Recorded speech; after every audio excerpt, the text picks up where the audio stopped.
Today, I thought I would talk a little bit about the classics of Taijiquan. Now, the classics, what's referred to as the classics, are a collection of aphorisms. They're all written down in character writing, so they're very telegraphic and they're very sort of terse. And they certainly look, upon first glance, as being very profound. The Chinese have a kind of idea that runs throughout their literature and all their scholarship, that sort of like as above, so below. In other words, there isn't anything that works in a real way on a sort of earthly plane that doesn't work the same way on a much more elevated plane. And so anytime you see something that is kind of true, it's written in Chinese, the more classically it's written, the more it's written just in terms of a kind of universal truth, sort of saying it partakes of this truth.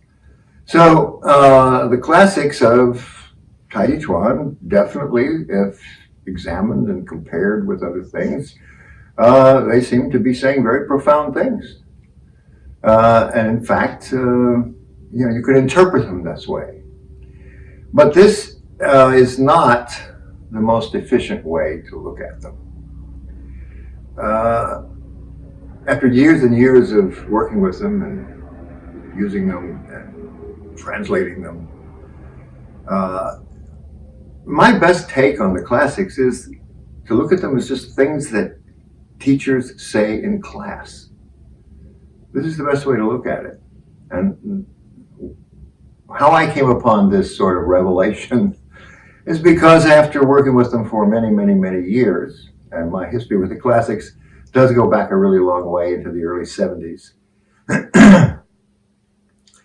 I found myself saying things in class without thinking about the classics, that I realized, oh, that's that classic.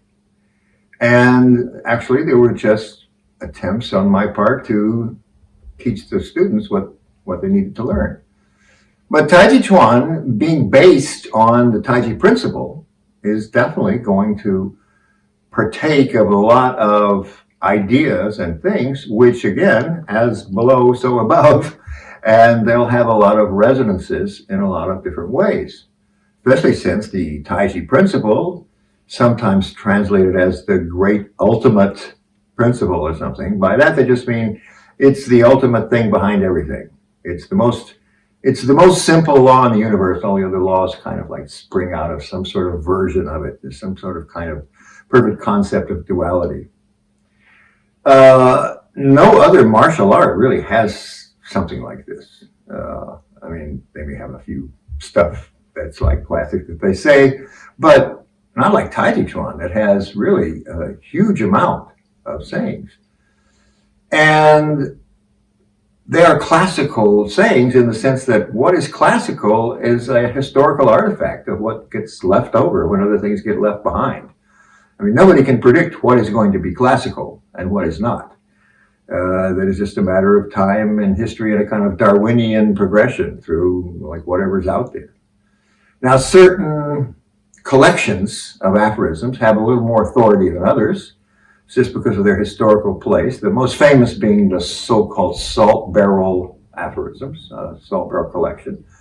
So named because apparently there was one copy and it was put into a salt barrel and it was discovered kind of by accident years and years later. And the exact order of the aphorisms is kind of mixed up. So nobody really knows exactly what the right order of them is. And in a certain way, even though they're attributed to different authors, and certain of those attributions are completely certain. But others, it's pretty hard to tell because they're, in our Oriental scholarship, sometimes people had a terrible habit of saying, I'm not important enough for anybody to notice this, so I'm going to say that Lao Tzu said it, or somebody very famous, and then they sort of attribute something that they said to somebody else. And this becomes, a well-known aphorism.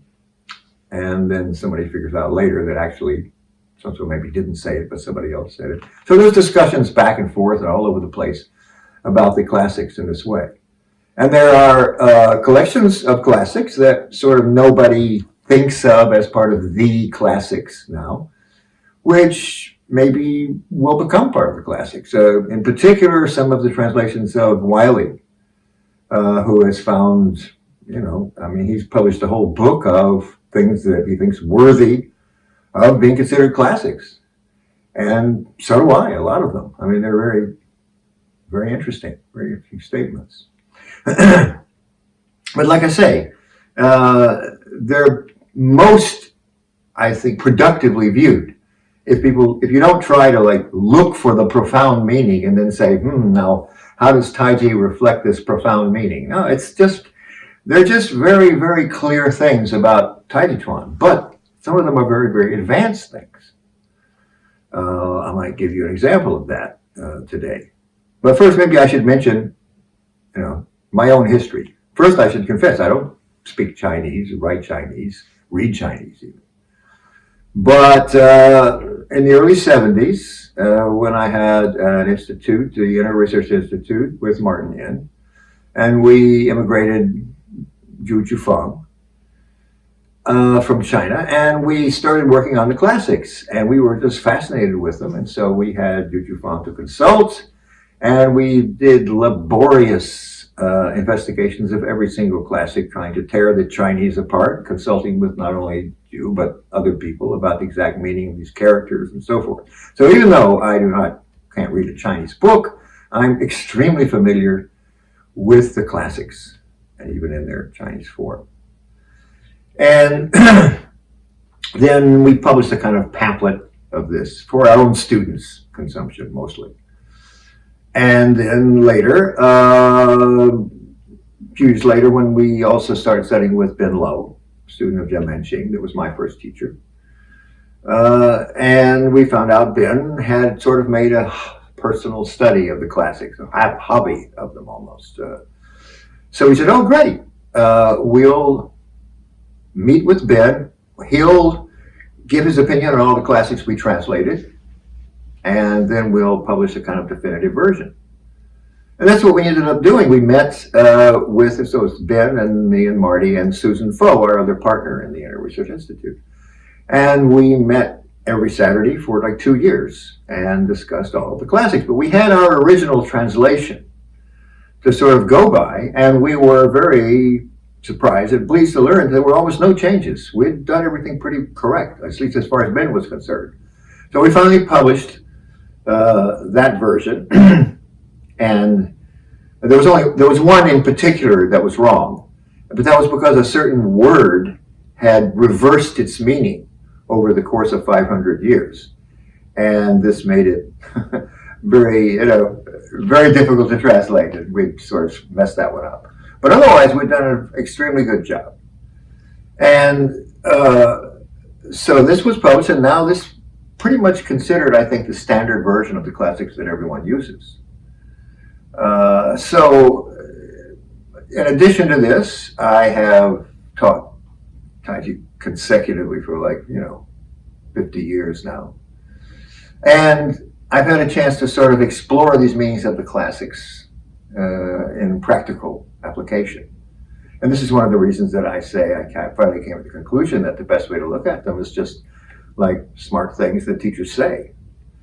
This also explains a few omissions that you might find in the classics. In other words, if they were really written as a kind of like, okay, let's be complete, let's say this and let's say that, and let's like make sure everything is like explained fully, they wouldn't be the way they were. They're more of a haphazard thing, and certain things might be left out just because they're not things that teachers say all the time, not because it means that they're not true. For instance, you might find something, there's a statement frequently made, sink elbows, sink your elbows. So many people mistakenly think sink your elbows means that your elbows should always remain sunken. So they tend to do the form with their elbows as sunken as possible, and they use this statement to support this. But sinking elbows is an active thing that you do. It's not a state that you're in. It's not a condition that you maintain. But it just so happens that there are a lot of movements in Tai Chi in which if you do the internal movements correctly, the Chansa Jing correctly, the elbow automatically comes down. Particularly when you do what's called a push, you want to sink the elbow like this. But the elbow is sinking because of a certain winding thing taking care of in the arm. It's not because you're like letting it be as heavy as possible or something. And students frequently kind of go like this, and their elbow, they haven't done the correct change in the body, and so you tend to say sink your elbows. But you never have to say raise your elbows, because people tend, even when they show a ward off, they tend to raise the elbow too high. So the elbows raising is not really a problem. So you don't say it a lot. So it really isn't a kind of standard thing that's in the classics. A lot of the things in the classics can kind of fall into that sort of rubric. Now, as an example of the classics, there's one that I think is one of the more difficult, more obscure, and yet from the point of view of advanced technique, it's pretty easy to explain. It says the internal force is sung, but not sung. It can extend, but it is not extended. Now, this sounds pretty enigmatic. I mean, even just saying it again, it sounds like that sounds kind of profound. But in fact, it's a statement about technique.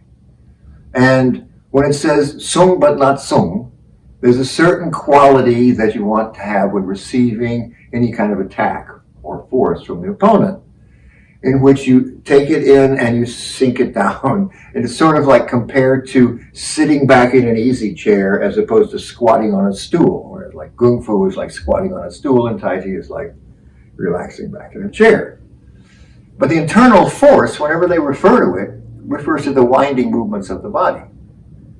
So it just so happens, the more you use winding movements, the more this action of sung is taken up by a winding change that sort of kind of screws you into the ground, for want of a better word.